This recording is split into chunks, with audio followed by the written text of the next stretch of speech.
It's time for what will hopefully be a very quick card review for Ashes of Outland. I'm going to go through all the cards, including the Demon Hunter, Initiate, and Basic set cards, and give them a rating of 1 through 4.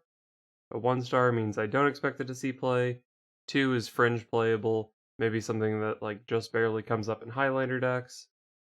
3-star cards I think are very playable, and 4-star cards are basically 3-star cards that I just really want to emphasize the power level of.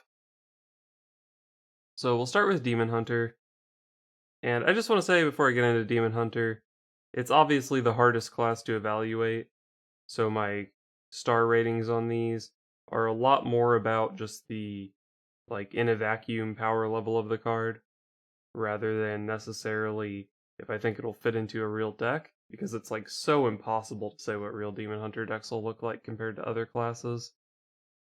So anyway, starting off with Shadowhoof Slayer, has a good stat line for a 1-drop. Compare it to Elven Archer, and then think about old and new Abusive Sergeant, old and new Leper Gnome. That one extra attack really matters on the power level of the card. Plus this of course has synergy with some Demon Hunter cards, so it seems like it's a pretty solid card. Chaos Strike is somewhere between Shiv and Slam, and I think it kind of takes the better elements of both of those. So it seems like a pretty reasonable card to me. Sightless Watcher has a reasonable stat line, decent effect. I mean, it doesn't actually draw the card, so it's just kind of okay. But I think Demon Hunter might need 2 drops, and you might reluctantly play this card. Eldrazi Warblade seems like a very solid weapon, and I think any Demon Hunter that cares about its life total will play it. Coordinated Strike seems like kind of a bad bees. I know the class has some synergy with token stuff, but I really don't see the token stuff panning out. Satyr Overseer, I want to compare it to Hinchclan Thug, but compared to Hinchclan Thug, you don't always have your Rogue Dagger on turn 2. And even now, rogues don't even play Hinchclan Thug. But assume that you have your Twin Slice, or you play this on turn 4, or you equip a 2-mana weapon or whatever. You hit with this, you have a 4-2 and a 2-2. Compare that to Hinchclan Thug, which is just a 4-4. But this thing dies to Backstab, and Hinchclan Thug didn't die to that. Hinchclan Thug didn't die to Frostbolt or whatever. I just think this thing is a lot easier to play. It's a lot less reliable than Hinchclan Thug, and Hinchclan Thug currently doesn't see play in Rogue. So I'm not that excited about the Satyr Overseer. But I mean, it is a basic card, maybe someday. And maybe Demon Hunter is just struggling for early game. Soul Cleave, you compare it to Cleave, 1 more mana for lifesteal. I think that's probably a fair trade-off, but the thing is, it's just kind of hard for the Cleave damage to really be relevant. Honestly, at any given point in the game. Chaos Nova is very solid board clear, and I'm not sure if Control Demon Hunter will be a thing. Maybe Midrange Demon Hunter could play this, but probably most notably it's an insane Zephyrus card. Glavebound Adept is pretty solid, I think, in really any archetype of Demon Hunter. It is a little bit awkward because you have to sometimes spend mana to activate it, but I think the class has a couple pretty solid weapons that come down before this, and those can be used to activate this, as well as Twin Slice, which I think is one of Demon Hunter's better cards. Inner Demon is 8 mana, deal 8. It's kind of a decent finisher, but it's really big and clunky, and it's even clunkier in Demon Hunter compared to what it would be in other classes because it can block your outcast effects. So I'm definitely not in love with this card. Next we have Blur, which can save you some life, but I think Demon Hunter has some better lifesteal options if it's concerned about that. Twin Slice I think is an insane card. Compare it to Backstab, but you can split it in half and it activates your other Demon Hunter cards. Just very strong. Battle Fiend is Flame Imp, but maybe better, so good card. Consume Magic I think is insane. Most of the people I've seen reviewing it have not thought it was that insane. But Silence is a good effect. And the reason people don't play Silence all the time is because it's situational or sometimes not worth a card, comparing it to the Priest card Silence. But this draws a card. And 1 mana draw a card on its own is very good. And in the right situation, 1 mana silence an enemy minion is very good. But it's both of those. And it's easy to dump out of your hand for your other outcast cards. So like I just think this card is super good. Maybe I'm overestimating how good silence will be, but like I don't know, fuck Edwin Van Cleef, right? I think this card is nuts. Mana burn just seems like it's way too hard to time. It can be pretty insane if you're playing like an aggressive deck and you're trying to like finish going into your opponent's turn 7, you deny them their flame strike or whatever. I mean, probably a better example. But something like that, this could be pretty good. And it is an easy card to dump to like manipulate your outcast cards. But I think it's just a little bit too low impact. And even if it does have like high impact turns, it's hard to time as well, so I don't think I like it that much. Urzul Horror is definitely the weaker 1 mana Demon Hunter card on this page, but I do think it's reasonable, especially because your turn 2 can be the Lost Soul plus your hero power, since Demon Hunter's hero power costs 1 mana. I think that's pretty reasonable, and I actually don't think Demon Hunter has great 2-drops. Well, they have a couple pretty good 2-drops, but overall they don't they're not always using their turn 2 super well. I do think the Battle Fiend is better. I think the guy from the last page is better as well. But like this card is pretty reasonable. Maybe it just barely makes the cut, maybe like a Highlander deck. I think the card is fair.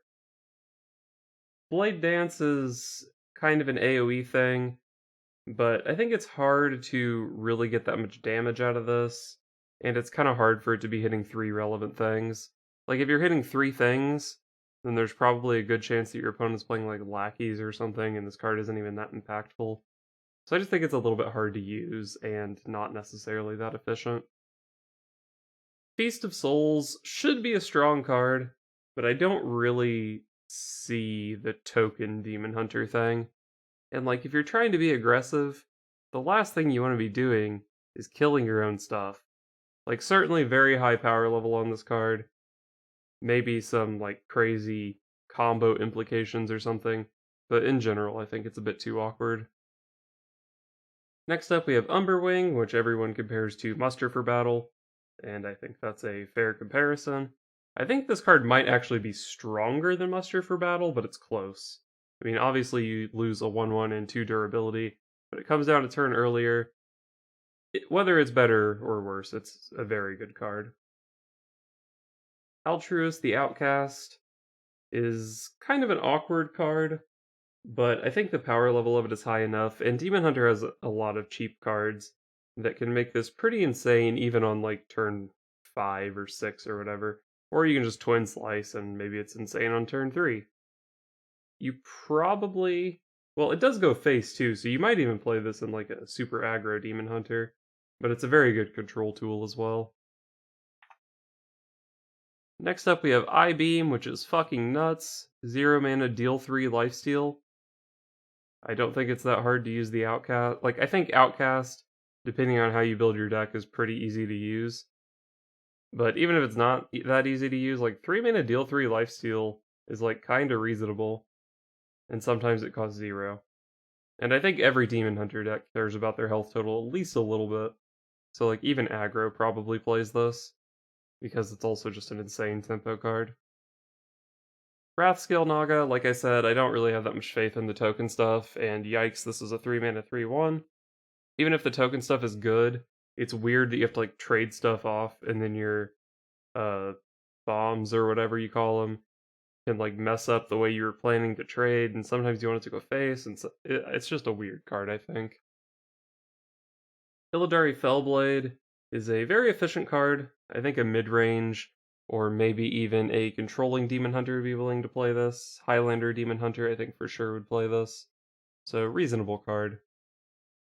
Raging Fell Screamer, I don't have that much faith in big demon stuff, and I don't think there's really any like 2-cost demons that I would want to play in the same turn as this. So for now I just think the card pool doesn't really support this, but the power level of the card is high. Soul Split, choose a friendly demon, summon a copy of it. I mean, it's Molten Reflection, but specific to demons, and I don't really have that much faith in the demon synergies of this class. Command the Illidari, I've said it a few times, don't have that much faith in the token archetype. Maybe it's just like a pretty reasonable removal card, but I'm not sold on it.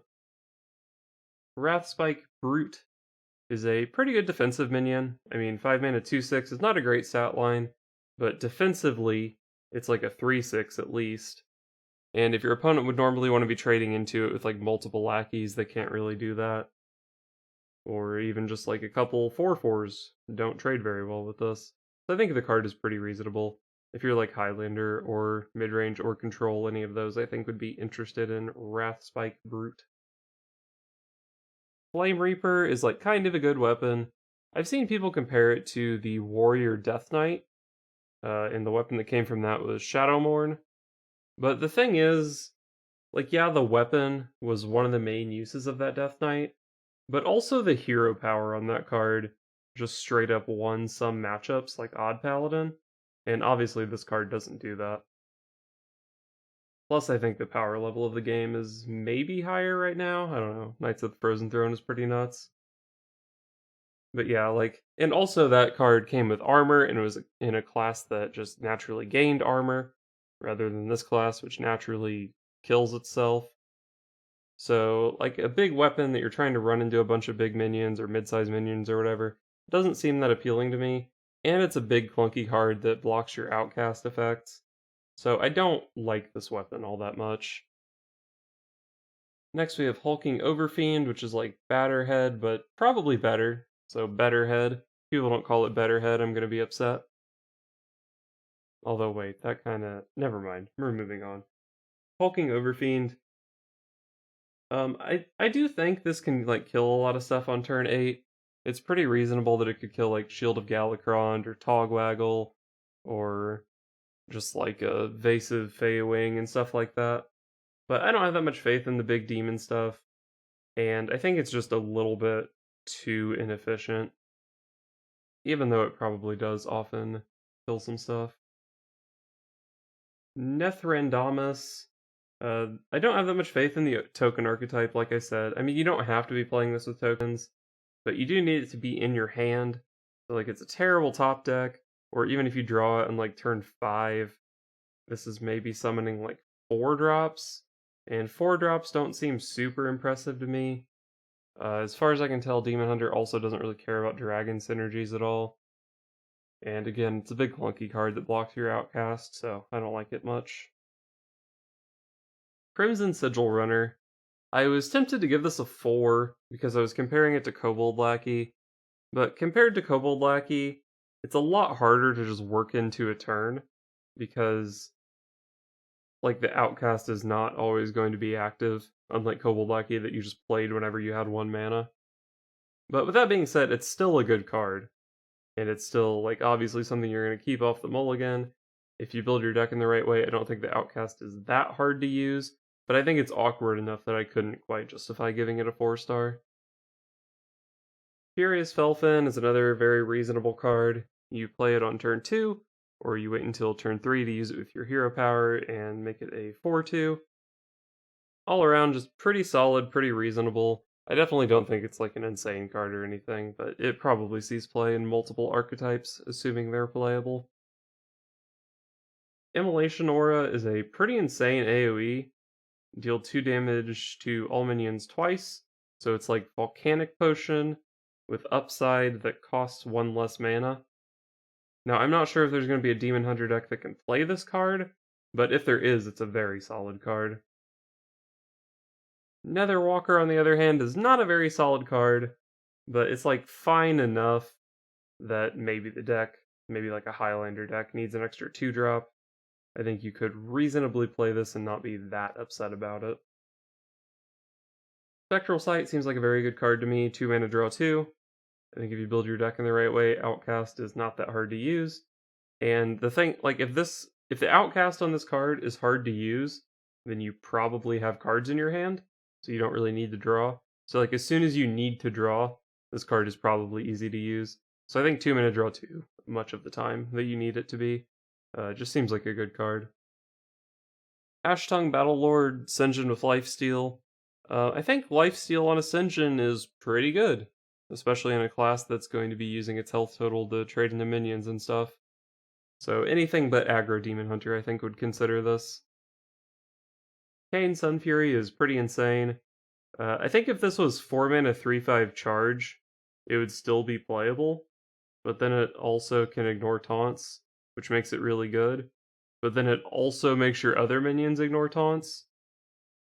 So, like, taunt is just not viable against Demon Hunter. Like, you can never feel comfortable behind a taunt against Demon Hunter. So this card just seems insane. Like, just the stat line on its own is fine, and then it has upside.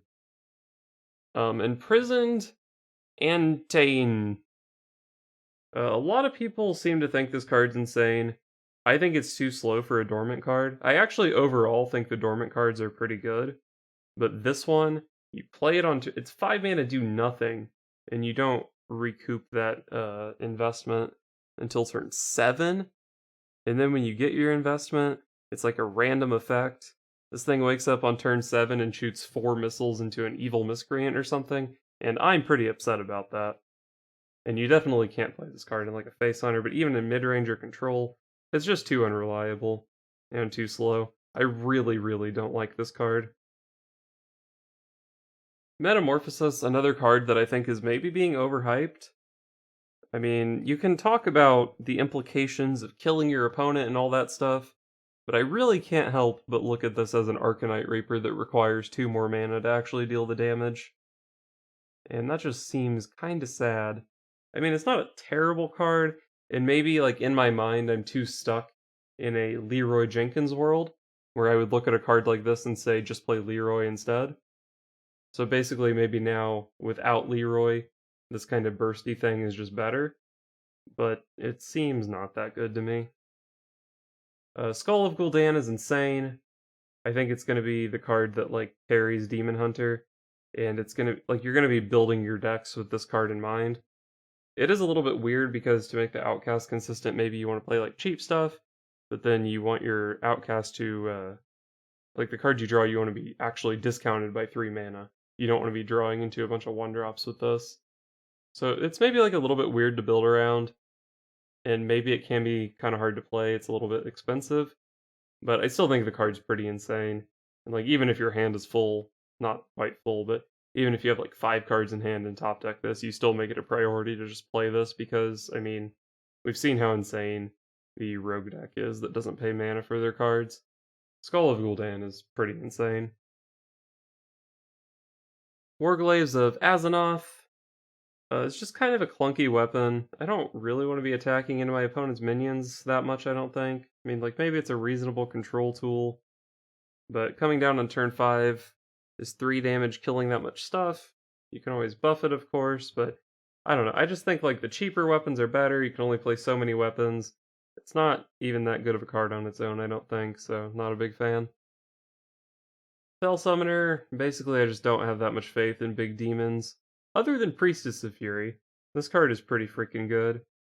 7 mana Ragnaros? Maybe a better effect than Ragnaros, because it can kill, like, multiple lackeys where Ragnaros would normally be unplayable. It's also a finisher because it can go face. I think this card's pretty good. This might be, like, the card that makes you want to play mid-range instead of aggro. Just a very solid option. Coilfang Warlord is another very efficient card. I think if you're playing, like, Highlander Demon Hunter, you're pretty happy to play this. Maybe mid-range Demon Hunter goes this high up. But basically, it's just a lot of freaking stats for 8 mana.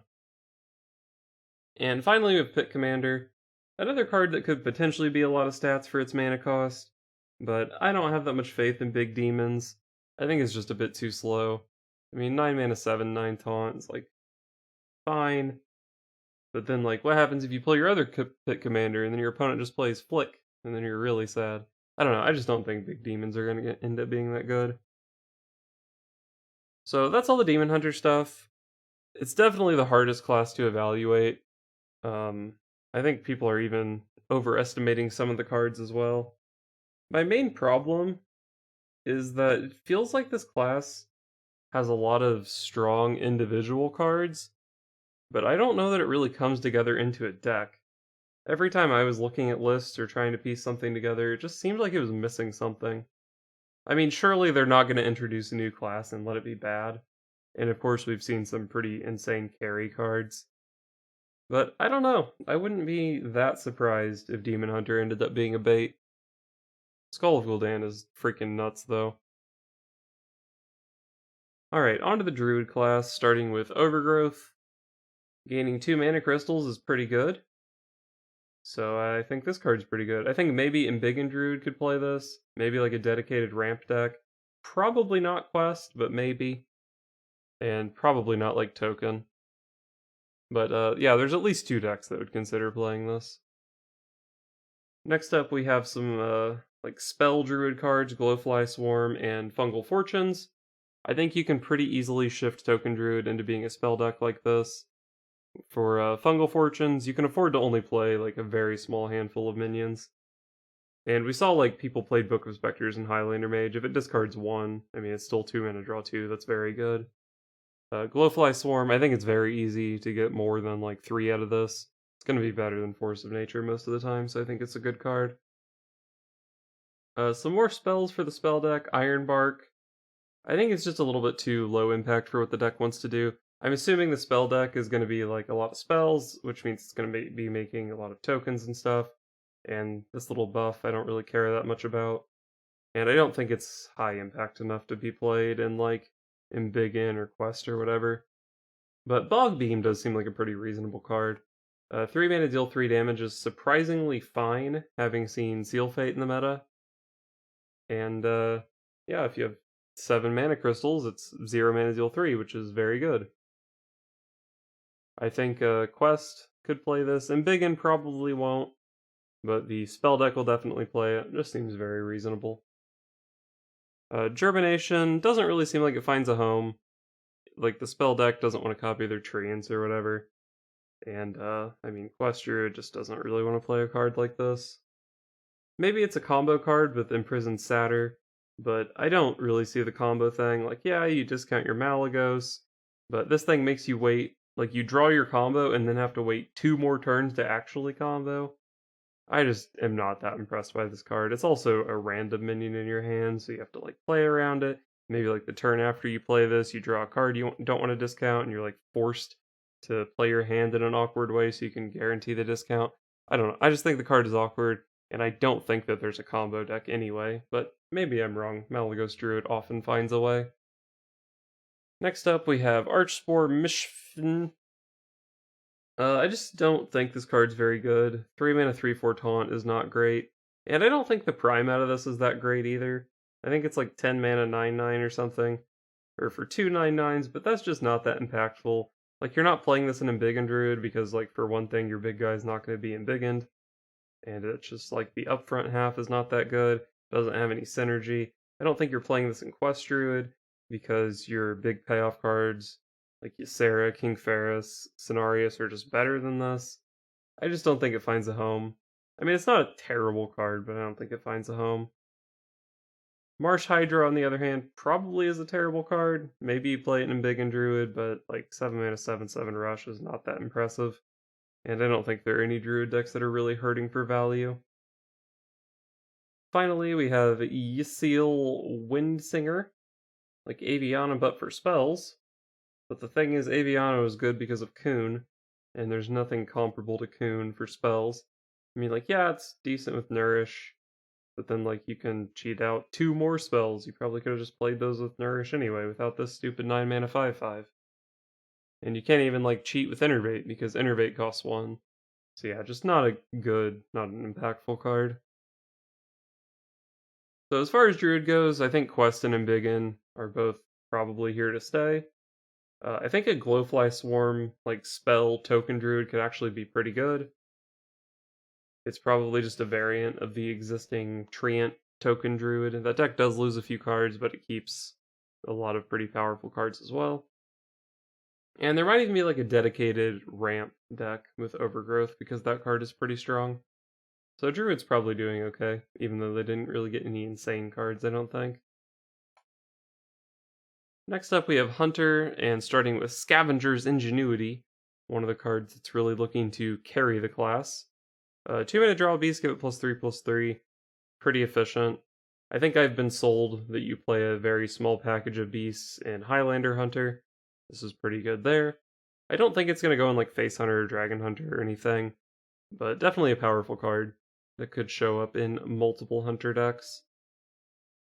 Apparently what they want you to do with it is play it with Augmented Porcupine, but I just don't think this card is very impressive. Like, if you don't buff it, it's pretty shit. 3 mana 2/4, randomly deal 2 damage.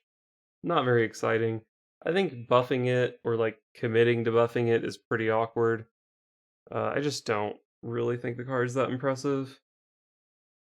Hellbore and Machnathal Lion are other ones that are supposed to go in that deck, but I don't really like the Porcupine in the first place, and I think these synergy cards are a bit awkward. The Lion in particular, like, yeah, it is good with the Porcupine, but there's like no other death rattle that you're happy to hit with it. The Hellbore I could potentially see being played in like not a Porcupine deck, but looking at existing Hunter decks, they actually just don't really play Beasts, and I don't think this card is good enough to force a lot of Beasts. And if you are playing Beasts, it's probably a pretty small specific package for Scavenger's Ingenuity. Scrap Shot, another Porcupine card that I just don't think is that good. I mean, it's kind of like Flanking Strike, but way slower, and you have to have a Beast in your hand, which is awkward. Now, Pack Tactics, on the other hand, is a Porcupine card that I think is good without the Porcupine. Phase Stalker is already a card that sees play in Hunter decks, and I think this is just a good secret off that. It's probably maybe the best secret off Phase Stalker, so anywhere that sees play, this could see play. Zixor, Apex Predator. It took me a while to come around to this card, but I do think it's pretty reasonable. 3 mana 2/4 Rush is actually kind of shit, but the prime out of this is very strong, and you can tutor it with Scavenger's Ingenuity and Diving Griffin. So I've finally been convinced that that package is good enough. Nagrand Slam, I think, will just slot very easily into Highlander Hunter and be a good, strong finisher in that deck. Beastmaster Leorox, I think, is pretty bad because you have to be playing some sick beasts, and it's also just a lot to commit to the board all at once to get AoE'd. And finally, Imprisoned Felmaw. This was the hardest one for me to evaluate, but I do think it ends up making the cut. Playing this card on turn 2, it's pretty freaking big. Like, 2 mana 5/4 is really nice. Of course, you could say, why don't you just play a 2-drop on 2 and then, like, attack with it? But I think the Imprisoned Felmauler just kind of makes up for it. Like, you play Bloodfin Raptor on 2, you smack twice for 6, versus this in those 2 turns, it's going to hit for 5, which is obviously less, but you get a better body out of it. So I think the card can make the cut in like Face Hunter, or maybe even in Highlander Hunter. I mean, the Highlander Hunter I was looking at was playing like Tolvir Warden as a 2-drop. Like, 2-drops are just kind of sketchy, but I think this card is pretty reasonable. Definitely could be very wrong on this card, and it could be hot garbage. So anyway, Hunter, not much faith in the Porcupine stuff, but I think you jam the small beast package with Ingenuity, Apex Predator, and Diving Griffin. I think Face Hunter in some form is probably still good, and Highlander Hunter as well. Next up we have Mage, and you know what? I have faith in the Spell Mage archetype. I doubted Spell Hunter and it was playable. I'm not going to doubt Spell Mage, even though they're pretty different. Apex's Blast is actually just an insane 5-drop. I mean, Firelands Portal was a good 7 mana card, and this is a 5 mana version. Like, the main criticism of this Spell Mage deck is like, your deck needs minions. But then you look at Font of Power and like, hey, my deck does have minions, even with spells. 1 mana, get 3 cards. We've seen with Omega Assembly that that's actually just good. I mean, obviously Control Warrior is a very different deck from Spell Mage, probably. But yeah, I think if you're playing Spell Mage, like, this is just a good enough card, I think. Apex's Blast is like your main payoff for all spell deck, but Font of Power is very strong as well. And obviously, if you're going all spell, you play Incanter's Flow.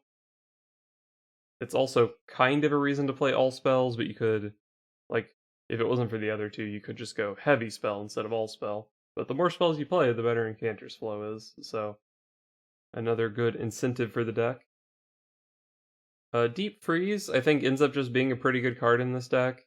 And I think you might even play it in Highlander Hunter or Highlander Mage too.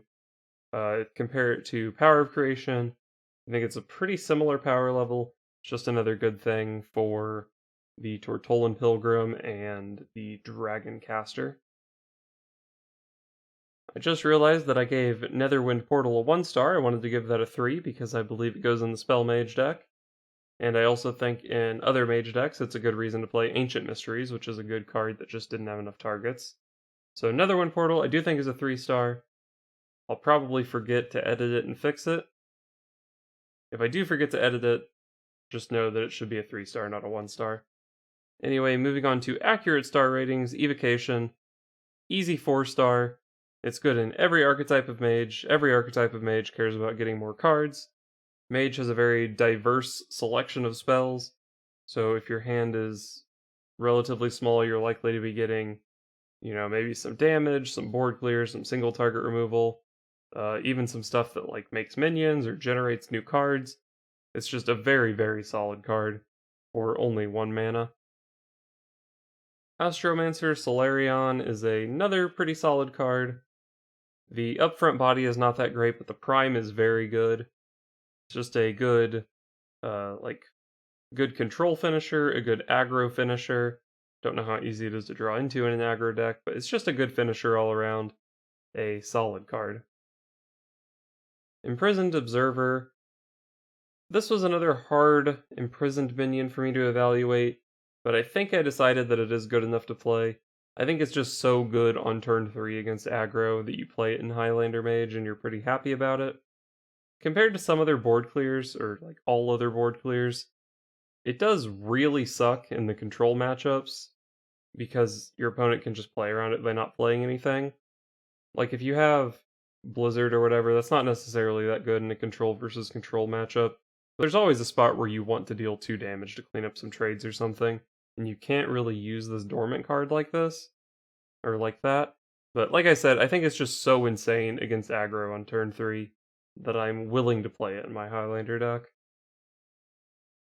Finally, we have Apexis Smuggler and Star Scryer, which I think are just not very impressive minions. I don't really want to be playing a secret. Like, yeah, there are multiple ways to play secrets for 0 mana, but I don't want to be playing a ton of secrets, like maybe a small Ancient Mysteries package. I don't want to commit enough deck space to this thing. And Star Scryer, like, they're adding Demon Hunter. I think Rogue is going to be one of the best classes. I'm not playing a 2 mana card that dies to my opponent's hero power. That's just so terrible. So anyway, Mage. I think Highlander Mage is probably still okay, although they do lose Luna's Pocket Galaxy, which is going to be a bit of an adjustment.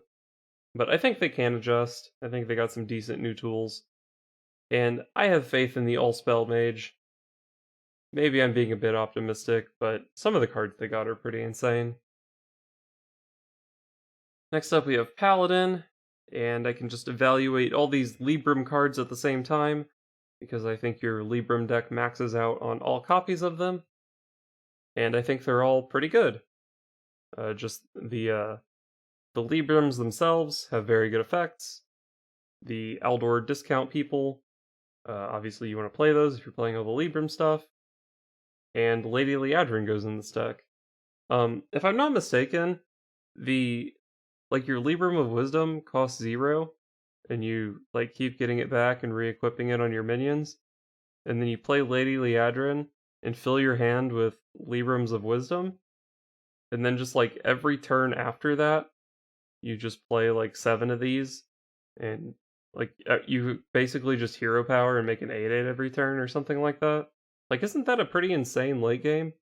Control Paladin has always been okay against aggro, but kind of struggled in the value department. And this just seems like a pretty solid late game for a Control Paladin? Maybe I'm mistaken, but I think this could just be the Paladin deck going forward, which is good because all the other Paladin decks are dead.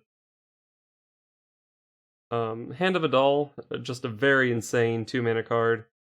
We saw back in the day, Mark of Yasharaj was a strong card, and that had to target a beast to draw a card. This doesn't have to target anything in particular.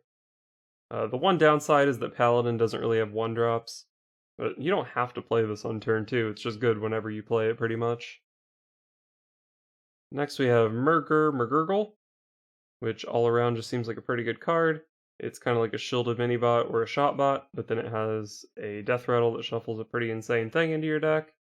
So it just seems good in like Pure Paladin, Highlander Paladin, Control Paladin, maybe a Murloc Paladin. I think any Paladin is interested in this card. Next we have Imprisoned Sungill, which I think is just pretty good. I think people are sleeping on these imprisoned cards, these dormant cards. But like this is a very good turn 1. Paladin doesn't really have turn 1s at all. It curves nicely into like Cold Light Seer or the new Murloc, give your guys +1/+1 guy, the neutral card. And like just in general with these 1 mana imprisoned minions, like yeah, they're at their best by a lot when played on turn 1, but they're also just pretty easy to randomly throw out on turn 4 or whatever. You just play a 3-drop in one of these. You can just kind of throw them out pretty naturally, and you're still going to be in the game on turn 6 or turn 7 or whatever.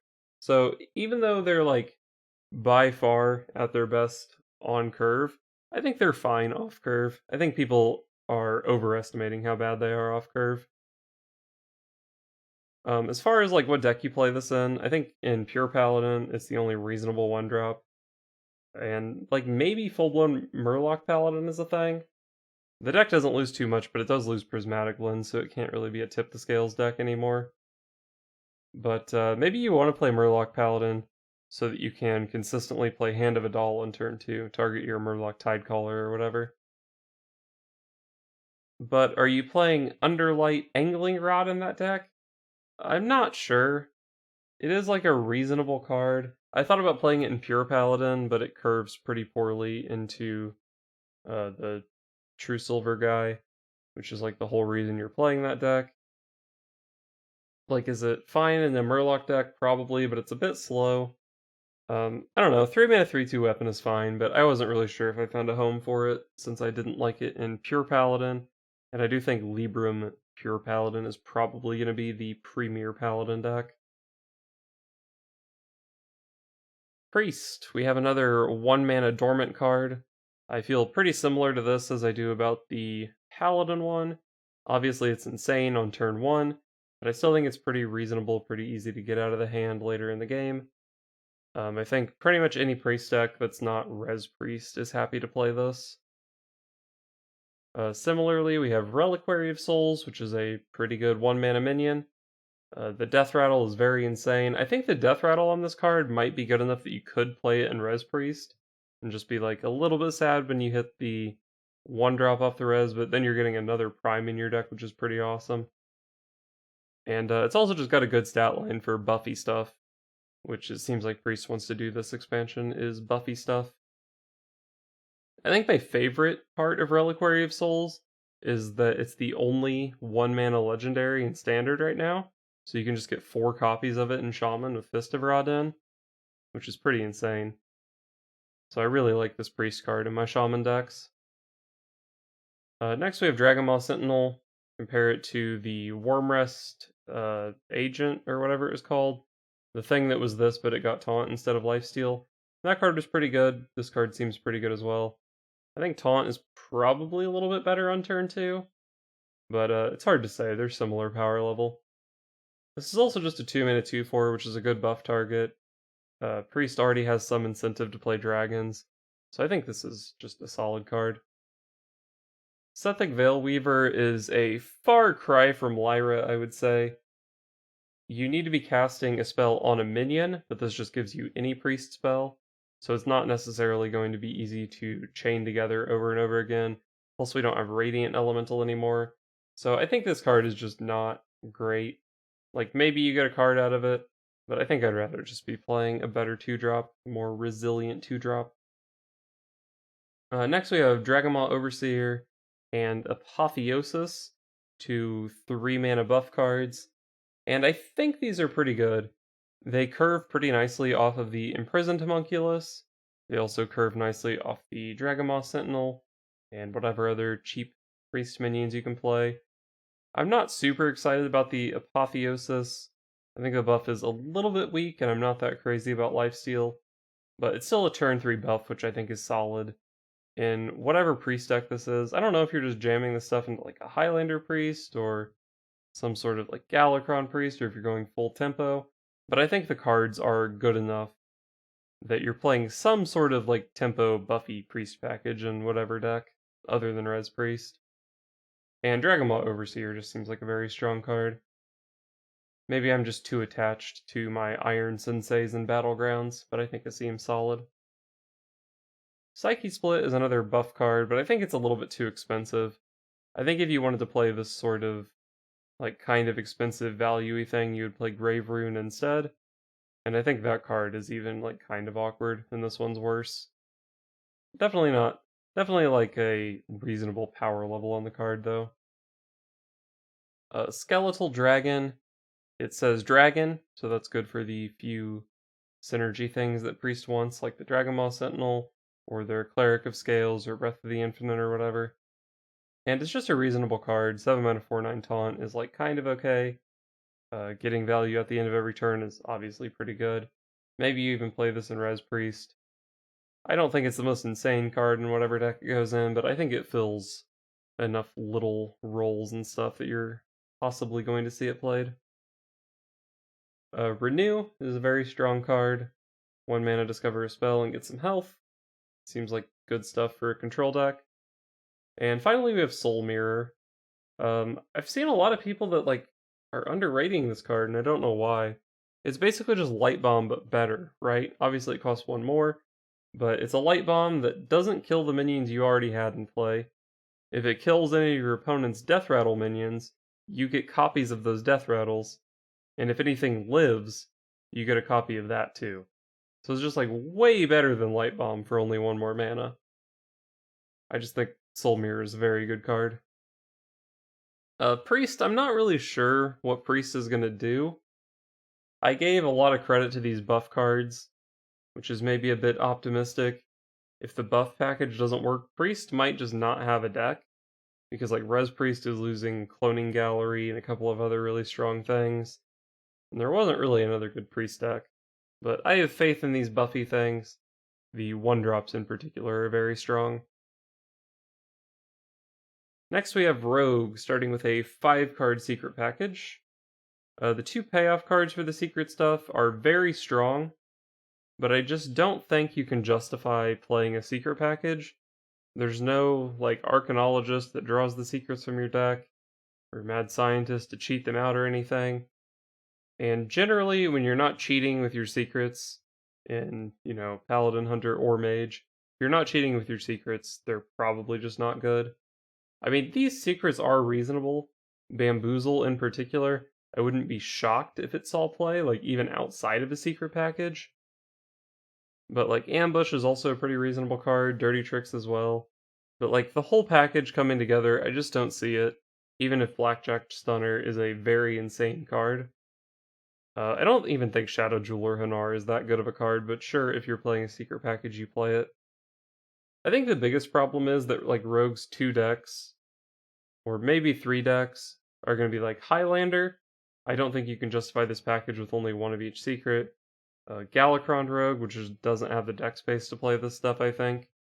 And then like maybe an aggro deck. I don't think aggro Rogue is wanting to play like situational secrets and Shadow Jeweler Hanar of all things. So I just don't think the secret package comes together. I don't think it finds a home. But the power level of it means that I wouldn't be like shocked if it ended up being the way to play Rogue. I'm more optimistic about the stealth stuff though. Spy Mistress is just a good 1-drop. You probably play it even without a stealth package. Because, I mean, Worgen Infiltrator with a buff, or Twisted Worgen with a buff, however you want to look at it. Just a very strong card. Akama. I'm not sure that I love this card, but I think if you're playing a stealth package, you are playing it. 3 mana 3/4 stealth is like reasonably good. But I do think that Prime is a bit of a bait. It's a 6 mana 6/5, I think, with permanent stealth. Which, like, permanent stealth sounds nutty. But the thing is, you have to, like, play and have a 3-drop die, and then you have to draw into the 6 mana thing. So it's probably not coming out on turn 6. And if you're living that long against any deck, or if the game's still going against any deck at that point, like it's probably a control deck. And if they're a control deck, they probably have Brawl or Soul Mirror or whatever, and they can interact with your permanently stealth guy. Or like sometimes you just aren't killing your opponent.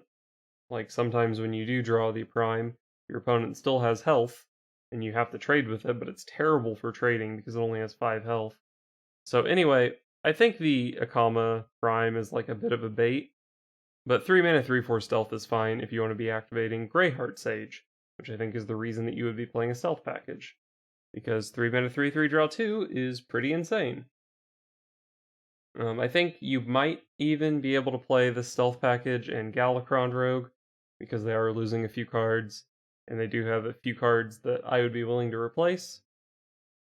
And like maybe even like I think you could play a Greyheart Sage and Highlander. You probably already want to be playing a mistress, a spy mistress, maybe like an escaped mana saber already, Skyvatir, Akama. I think there's enough stuff that you can just reasonably throw into your Highlander rogue deck that like the cost of including Greyheart Sage is not that high. Ashtongue Slayer, on the other hand, I'm not really convinced about this card. I don't think you have room for it in Galakron Rogue, and I don't think you have enough stealth stuff that you're excited to play it in Highlander.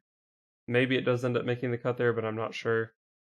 I think where I would really be looking for this card is like in an aggro stealth rogue that, tops out at like Waggle Pick or whatever. And in that deck I do think it's pretty reasonable. But I'm not sure that I want to be playing like Skyvatir in my aggro deck, or even Escaped Mana Saber in my aggro deck. So I don't know if the stealth pool is good enough to support this card, like for what this card would be wanting to do. And it's also like +3 attack and immune this turn is kind of overkill on turn 2. Like, are you putting your Spy Mistress up to 6 power on turn 2? Like, you don't really need that much power to trade. I guess if you're just going face, that's fine. But I don't know. I think it's a bit of an awkward card, but it certainly has the power level to potentially see play. Cursed Vagrant, finally. I am going to give it a 1 star. I don't think it'll see play, but it's actually kind of an interesting card. Rogue is not typically known for playing stuff like this, but if you play a 7 mana 7/5 that drops a stealth 7/5, like your opponent can't really stop the damage. So like they don't really want to bother killing it, but they kind of have to bother killing it because that second bit of 7 damage is going to be coming through eventually anyway. So like they have to invest in killing this, and then they're still going to take 7 fucking damage next turn. It's actually like a very strong card that I think outside of Rogue could probably see some play. And like maybe could make its way into Highlander Rogue. I wouldn't be shocked. But it's probably just a bit too slow and expensive for what Rogue typically wants to do. As far as the Rogue class goes moving forward, I've been pretty optimistic about a lot of the classes, just kind of assuming that they would see play. But I think it's actually possible that Rogue is the only tier 1 deck, because Galakron Rogue is already stupidly broken, and it barely loses anything. And it's even possibly getting some new tools with the stealth package, or maybe even the secret package. So I think Rogue, Galakron Rogue is kind of just the deck to beat. Highlander Rogue is probably reasonable as well, and maybe they end up getting an aggro deck as well. So, good time to be a Rogue player, I would say. Next up we have Shaman, which is the opposite of Rogue. They start with this play a spell last turn package, which doesn't seem good to me because Shaman doesn't really have that many good spells they could be playing last turn. And a lot of their good spells have overload, which makes these cards even more awkward to use. So even though I think Marshspawn and Shattered Rumbler are very strong cards, I just couldn't see a home for them. I think if there's going to be any competitive Shaman deck, it's probably going to be either Quest or Galakron, or maybe like some Highlander version of those or whatever. And those are minion-oriented strategies, so you can't even really slot these into those. So even though I think the Marshspawn and Shattered Rumbler are very good cards, I don't see a home for them. Torrent, on the other hand, I think is just not that good of a card.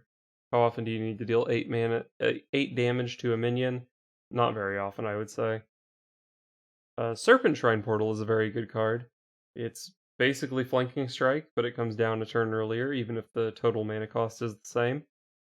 It's actually a pretty good curve into the Marsh spawn, but I don't think you're going to be playing Marsh spawn, as I said. I think Serpent Shrine Portal probably just goes in like Quest Shaman or Galakrond Shaman or whatever, though. It just seems like a high power level card.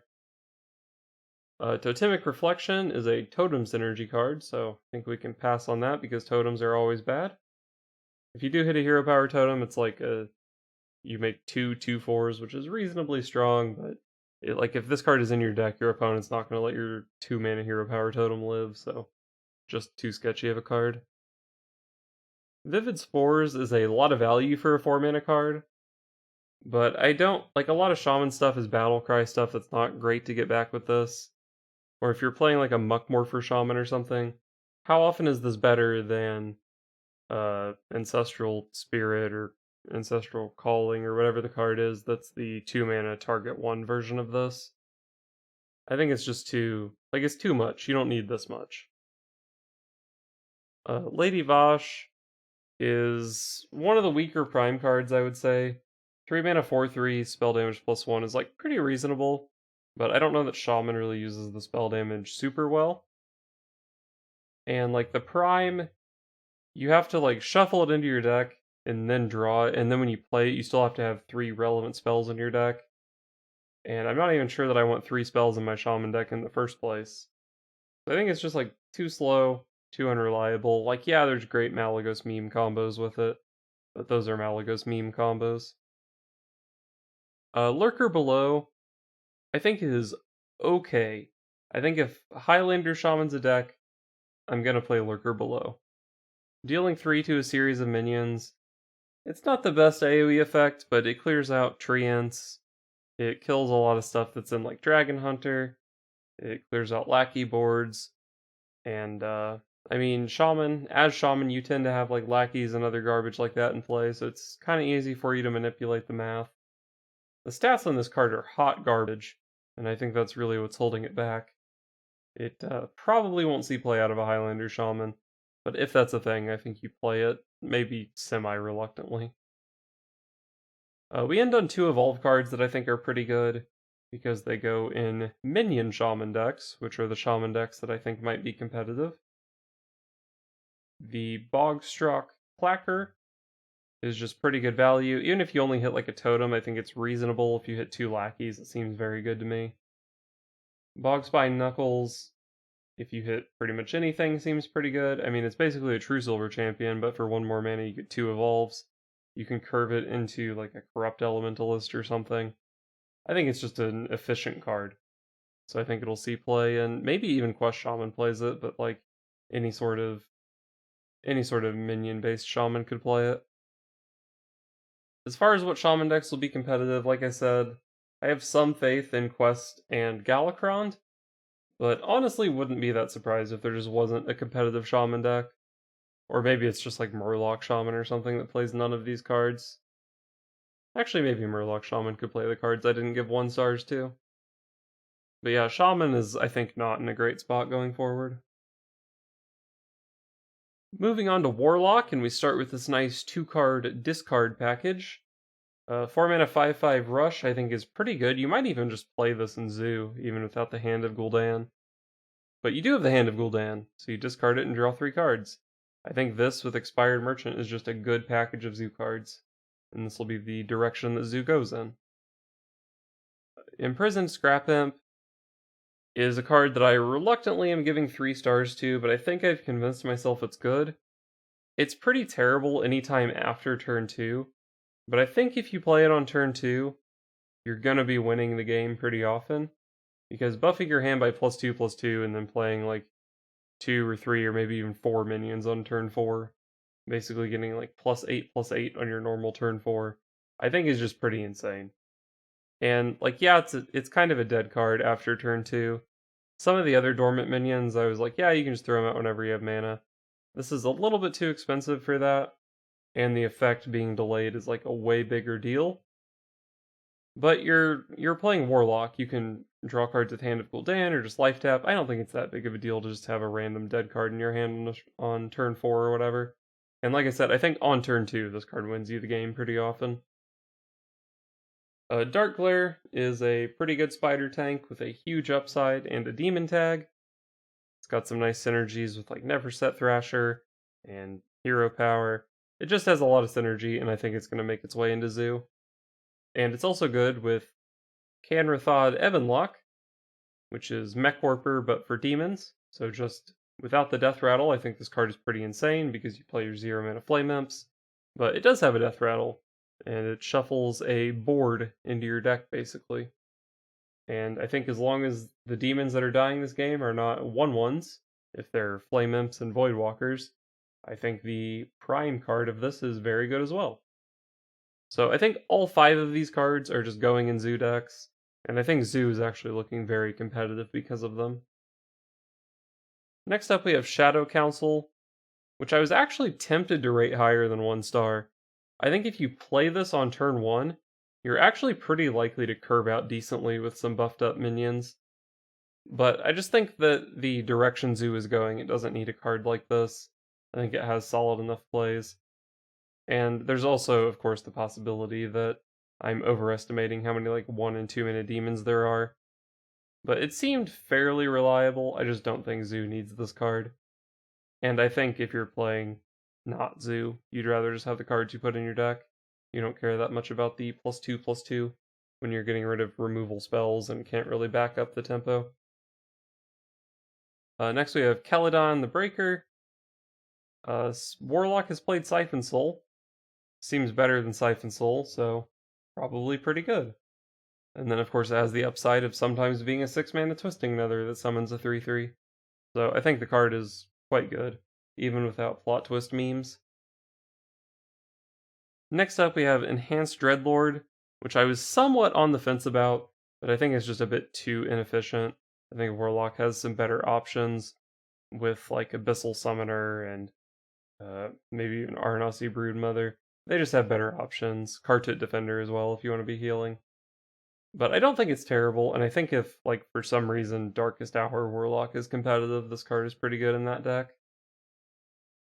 Next up we have the Dark Portal, which I thought at first was a 1-star card, but the more I think about it, like, pretty much anything you hit that's just in your Warlock deck is pretty insane. Or pretty good at least, and then you have some insane high rolls. You can hit, like, Praise Netherwing, you just have a 0 mana board clear in your hand, it's pretty good. You can cheat out maybe like a Dragon Queen Alexstrasza early, which is insane. You can even hit like Abyssal Summoner or RNSE Broodmother or Kartit Defender. Those all come down pretty early. Like the next turn you could Twilight Drake and then play a 6-drop or whatever.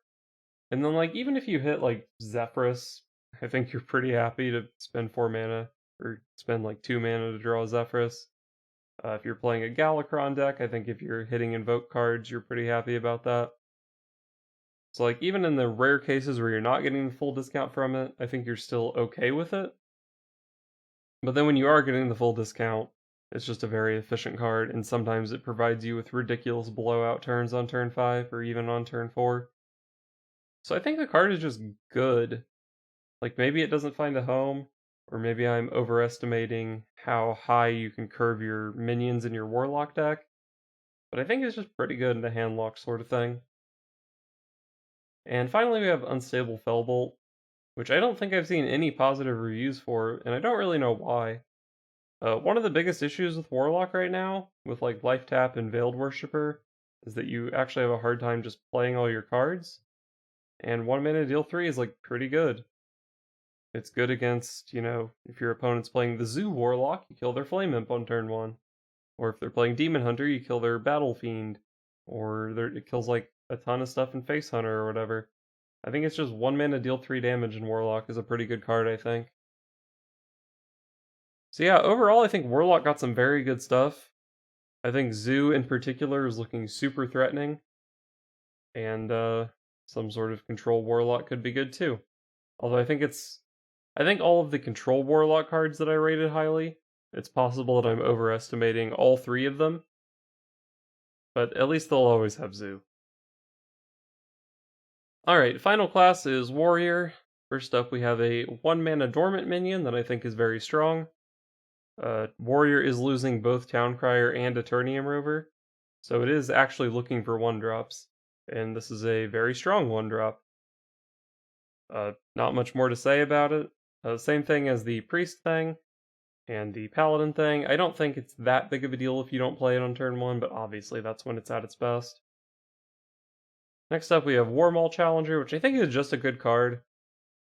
As a 1/10, it's going to trade evenly with any like 3-mana 3/4s or 4/3s.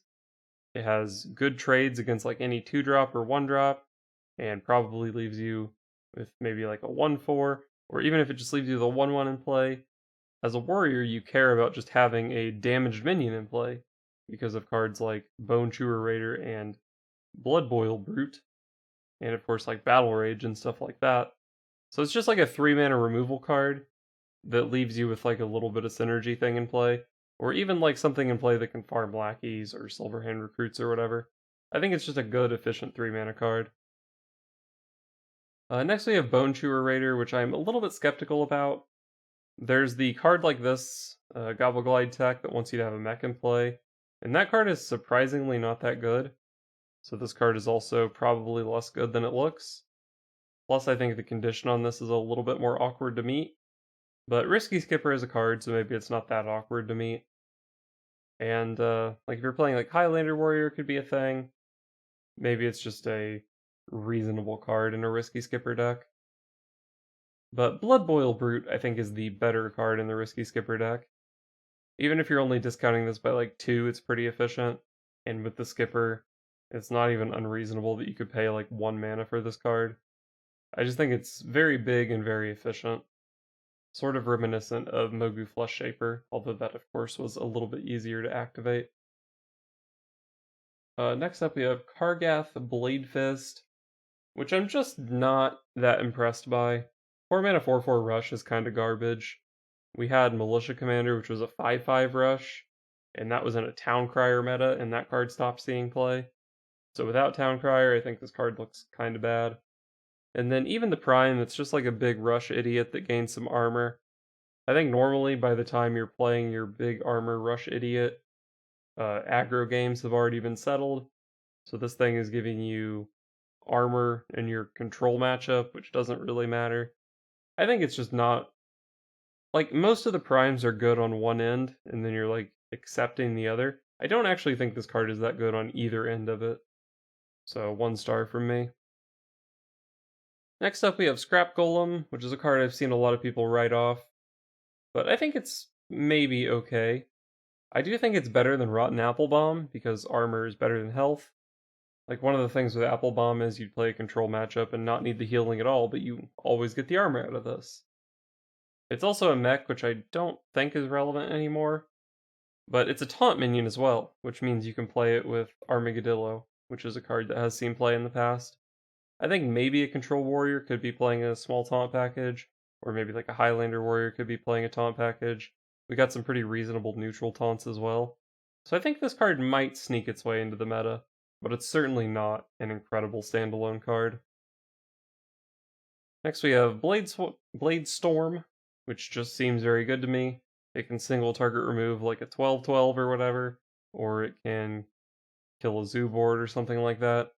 It is a little bit awkward because, like, if your opponent has a Lackey and a giant Edwin Van Cleef, maybe that's awkward for you.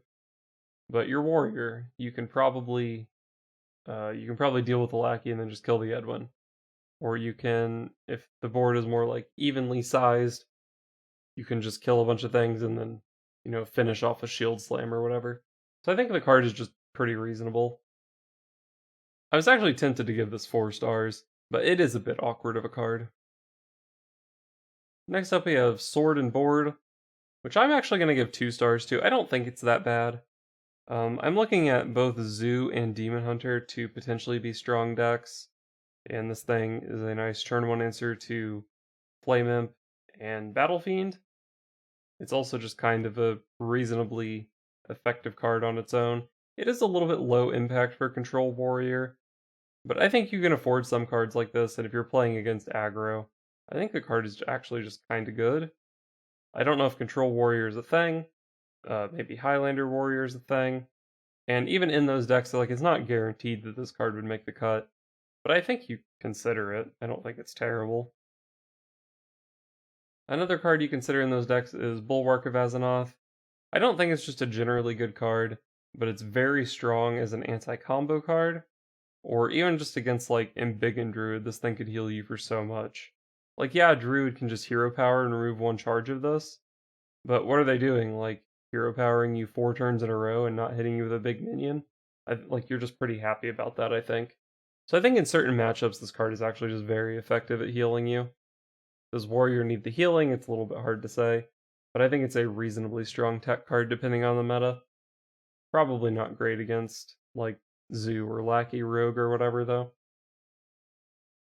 And finally, we have Corsair Cache, which is another Warrior card that I think people are underrating. That seems to be the theme of the Warrior set for me so far. I think it's just a very good card. 2 mana draw a weapon and give it +1/+1. That's really good on Livewire Lance, it's good on Ankar, maybe it's good on Bulwark of Azzinoth, could be a good finisher on an Arcanite Reaper. Your Arcanite Reaper goes from 10 damage to 18 damage. It's a very relevant +1/+1. I don't even think it's terrible in Galakron Rogue. The deck is losing some card draw, and this can guarantee draw you an Invoke card. I think it just has a lot of applications in a lot of different decks. Maybe Highlander Warrior just plays this, a Livewire Lance, and an Arcanite Reaper or something. I think the card's just good. Like, there's not super nutty weapons, but I think it's just good. So, how does Warrior look going forward? It's a bit hard to say. Galakron Warrior does lose a lot by losing, like, Acolyte of Pain and their 1-drops. But the Galakron itself is still pretty insane, so maybe Galakron Warrior sticks around. Or maybe it's just some, like, Tempo Warrior that plays Bloodsworn Mercenary.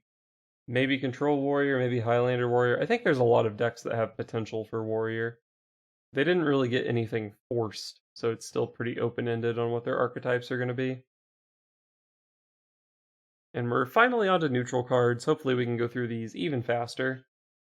Maiev Shadowsong is the easiest 4-star in my life. The only thing I don't like about this card is that it's a rogue hero, but a neutral card. I think I'm thinking of the same character.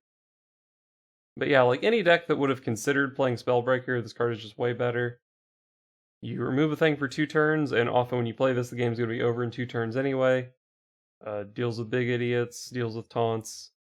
It's just all around such an insane card. Also some meme combo applications, put a Malagos in play and comes back in 2 turns and murder your opponent, but whatever, I don't think that's real. Kael'thas Sunstrider. I think this card is not that good. I'm evaluating for Standard, I don't care about Wild. Obviously it's good in Wild, and I think people are getting kind of baited by that. But I just don't think Standard has the card pool for this to really do anything. Like, obviously it's always got potential, but I don't think the Standard card pool supports it at all. Terran Gorefiend, seen it compared to Carnivorous Cube. I think that's maybe a little bit off base, but it is a strong card in a similar vein. It's a hard counter to Doomsayer, but more likely you're probably playing it with like eggs or something like that. Or maybe just as like a tempo thing against board clears. I'm not really sure what deck this goes in, but I think the power level is just high enough, and it's a broad enough card that I expect it will see play somewhere. Next we have Alar. I think this card is not as bad as people think it is, because like a lot of times if you're playing a tempo deck, your opponent's turn is just Flame Strike or whatever, and this card does actually survive in those scenarios. But against any deck that has minions in play, this card is pretty bad, I would say. I mean, it is kind of a 5 mana 7/6, but also not really. Kind of a bad card. The final neutral legendary is Magtheridon, which I'm shocked to see that other people think is playable. Like, yeah, it's cool if it goes off, I guess. But, like, what if you play this on turn 4, and then I just Faceless Corruptor or Witchy Lackey, one of the 1/3s, then you never get your 12/12? You played 4 mana, give me stats. That seems like a terrible card. There's also, like, people want to play this in Warlock and go turn 8 this plus Hellfire. I mean, build your own Twisting Nether in a class that already has Twisting Nether, except you also take damage. Like, yeah, you get a 12-12 out of it, but, I mean, like, 12-12, like, Shadow Word Death exists, there's answers to 12-12s. Zephyrus also exists and can just sack back this if that even goes off. And also, it's a Twisting Nether that just doesn't work if your opponent has more than 4 minions in play, because you do have to actually summon all 3 of the 1/3s. I think this card is just, like, complete trash, and people are really getting excited about a 4-mana 12-12 that's not really a 4-mana 12-12. Next up, we have the Aug Merchant cards. 1 mana 2/1, deal damage to a thing and give it an effect.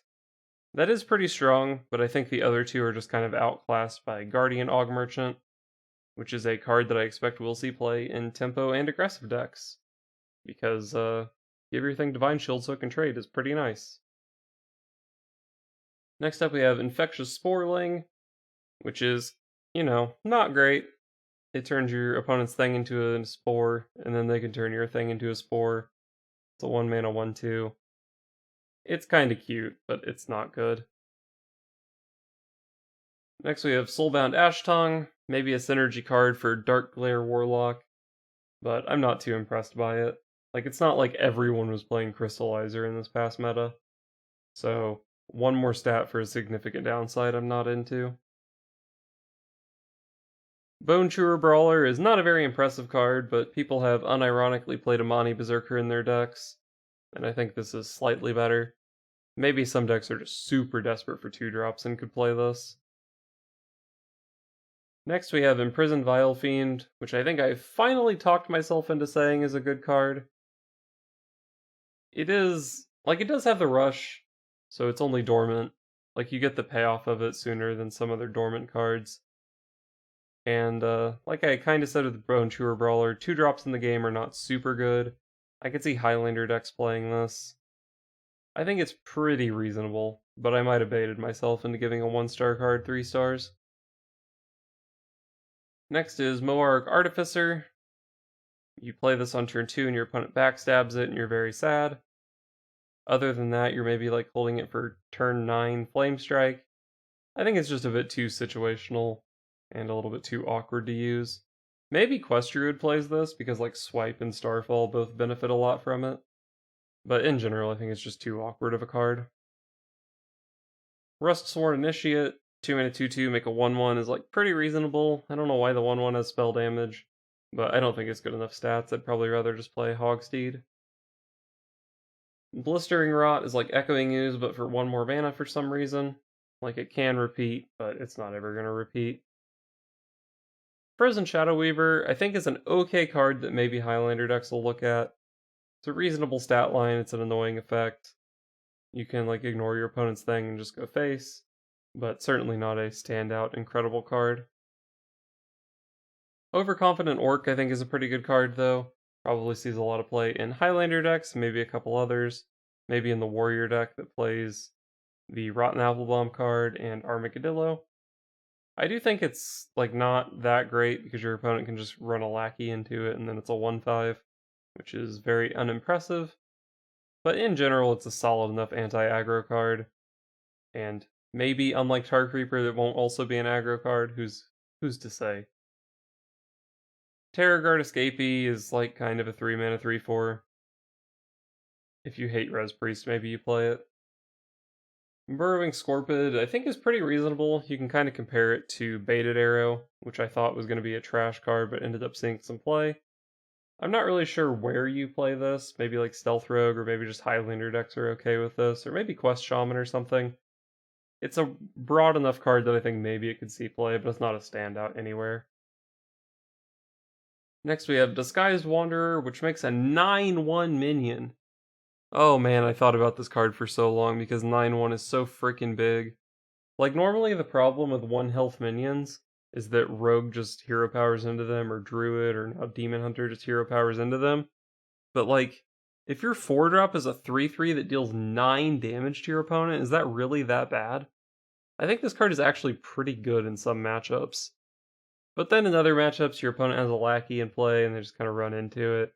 And it's a 4-mana, 3/3 Death Rattle summon a 1/1, basically. So overall, I think the card is not great.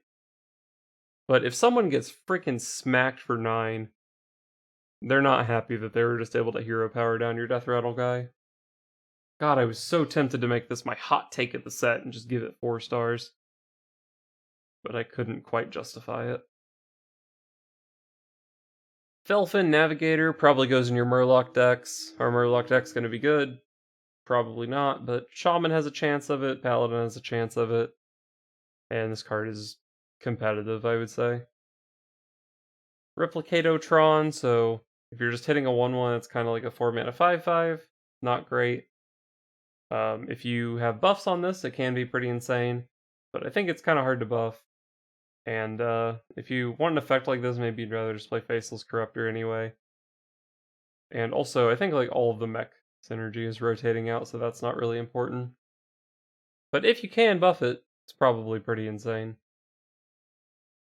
Rustsworn Cultist obviously reminds me of Soul of the Forest.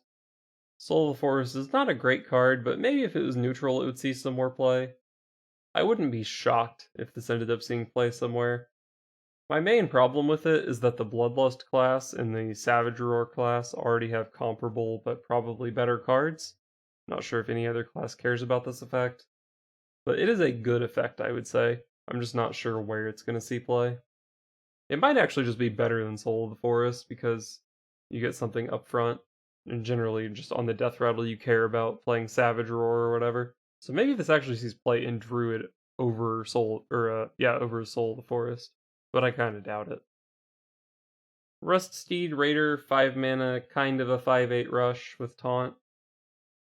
So I thought this card was pretty good, and then I heard someone say, how happy are you if you kill a Shield of Galakron?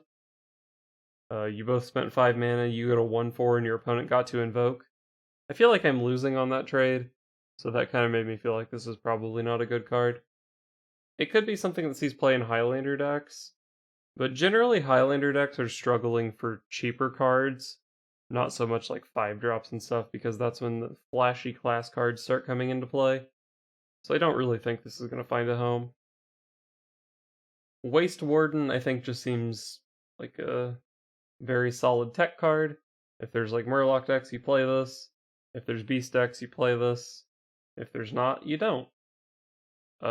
They did say during the reveal of this card that like it hits Treants, but I'm pretty sure it doesn't actually hit Treants. Maybe they made a change or something though. But yeah, just a very solid tech card if it seems applicable to the meta. Next we have Dragonmaw Skystalker, which just on its own is like maybe better than Karen Bloodhoof, but it's also a dragon. I mean, Karen Bloodhoof kind of sucks right now and wouldn't see play. So if it was just that, this probably wouldn't see play. But I could see a deck that's desperate for a dragon tag playing this card. Next we have Scavenging Shivara. The effect is like pretty reasonable, but I think it's not quite enough damage, and then the body you get is just a little bit too small. Just too inefficient of a card, I think. Next we have Bone Chewer Vanguard. Well, I already wasn't playing Ancient of War in the deck that could ramp to it, so I don't think I'm going to play this card anywhere. Supreme Abyssal, 8 mana 12/12, can't go face. What's the point of having so much attack if you can't even go face? And sometimes it just gets sack packed, even in a deck where it's good or something. Just pretty trash card. And finally we have Scrapyard Colossus, which I actually gave 2 stars to. It's actually very good if you're cheating it out with like Muck Morpher or Duel or Darkest Hour or something like that. The problem is that like all of the cards that cheat this out, most of them anyway, are just kind of meme cards. But like maybe this is good in a Druid deck that plays the new ramp card and strengthen numbers, I could see that. Maybe this makes the cut in like a plot twist deck with Fellord Betrog and the Dark Portal thing. That could be reasonable. I think it's mostly a meme card. But in those meme decks, like this has like 10 different meme decks that might want to play it. And maybe one of them is not a meme deck. And back to Demon Hunter. We actually finished the whole review. Hopefully I can actually get this uploaded before the set comes out, so that I can go on record as being wrong about every card.